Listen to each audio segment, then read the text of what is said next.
WMAL. Now, Brian Wilson, Mary Catherine Ham, Brian Neiman, today's newsmakers, and you, the Morning Majority. 105.9 FM. And AM 630.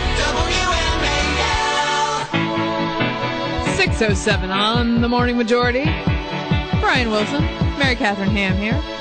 Having a nice day. Yep, Brian Neiman will be back on Monday. All right, we got Peter Morici on the phone. University of Maryland economist, economics professor. How's it going, Peter? Oh, I'm a happy camper. It's a beautiful Friday.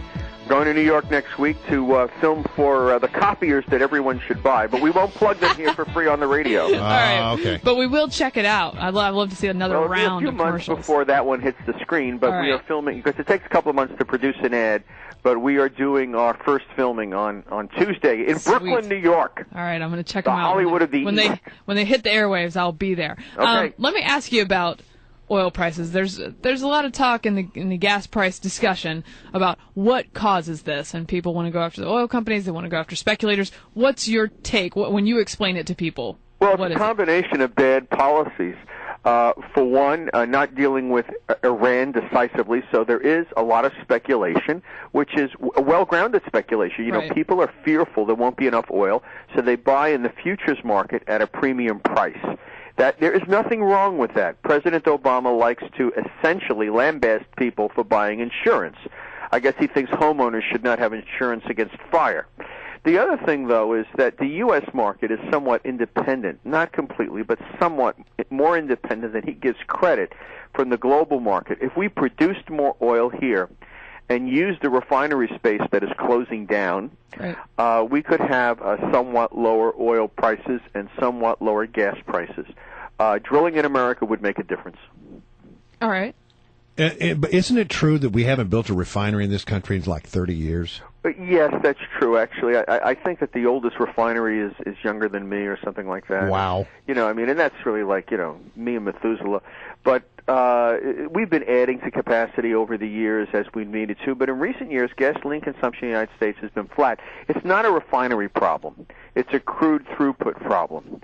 If we had more crude oil, we could export more gasoline, which would be good for the economy, simply because our net imports would be lower.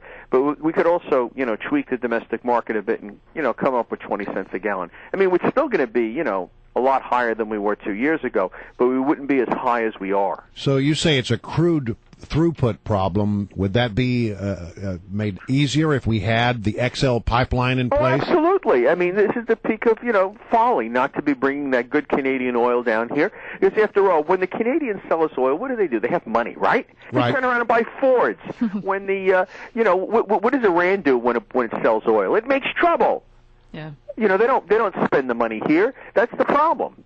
We have an oil deficit that's about $25 billion a month. If that oil were produced here, that money would be spent here. That would be $25 billion in purchasing power, $40 billion more in GDP across the year. Spell it out. You're talking about a 2-3% increase in GDP and employment. I mean, it's costless stimulus. You know what? I heard something the other day that I had not considered before about that, and is that, okay, so we don't use that oil. Where does it go? It goes to China. It gets burned, and by the way, not as cleanly as it would be used in the United States, not refined as well as it would be in the United States. It'd go to China, and it'd be burned in cars that don't have pollution controls on them, and the pollution worldwide will be much worse.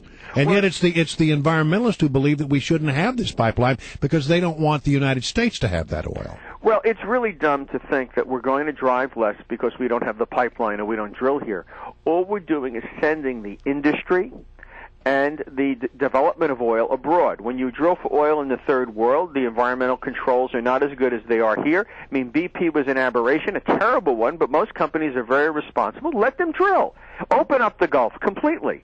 Likewise, every time a job leaves Indiana for Shanghai, global warming gets worse because they use oil so much less effectively. This is why the dollar problem with China is so nasty. They undervalue their currency by printing their currency every day and buying dollars. What do they do with those dollars? Well, they buy treasuries, but also they use that to subsidize domestic gasoline and diesel consumption. Their prices are fixed, and the government subsidizes the refineries to buy the stuff cheaply on the open market. So that increases energy consumption, and as you pointed out, they do it so badly. No, the left is strangling America and is smothering the planet. There's nothing worse. There's nothing worse for the environment, or worse for the economy than when Harvard hires another professor to make more trouble.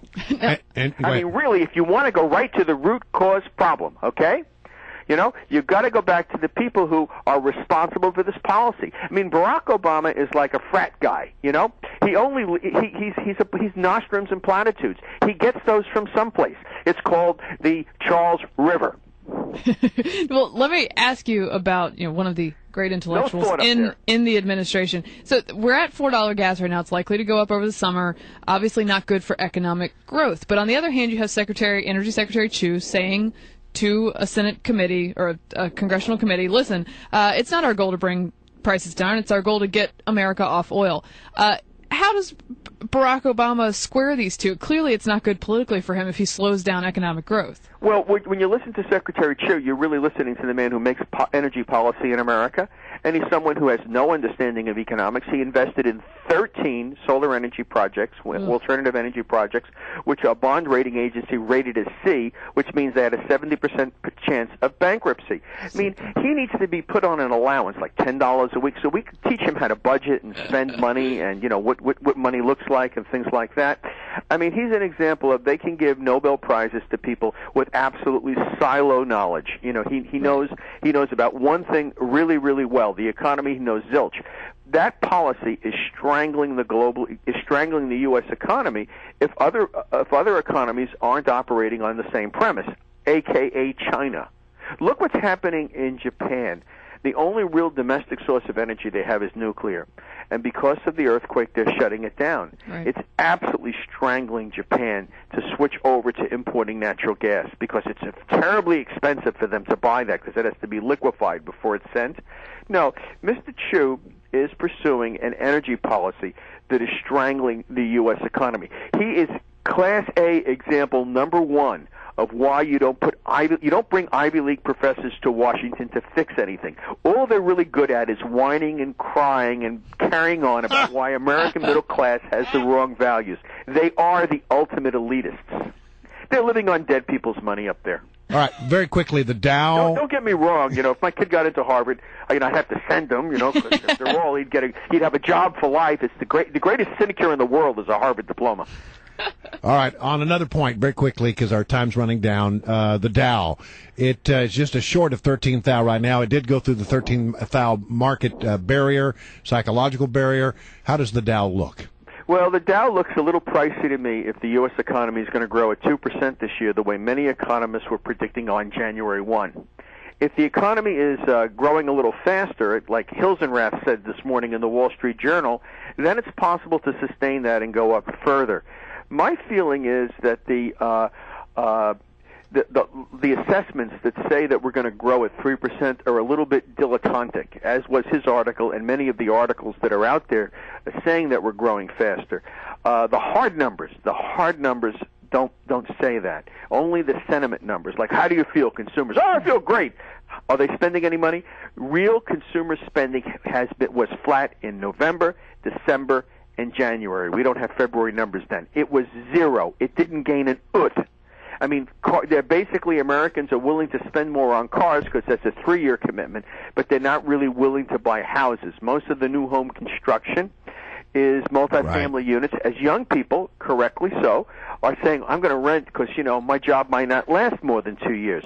Now, actions speak louder than words. So I don't think the Dow, I don't think this is a good time to buy into the Dow. All right, listen, good advice. Peter Morici. Thank you very much for joining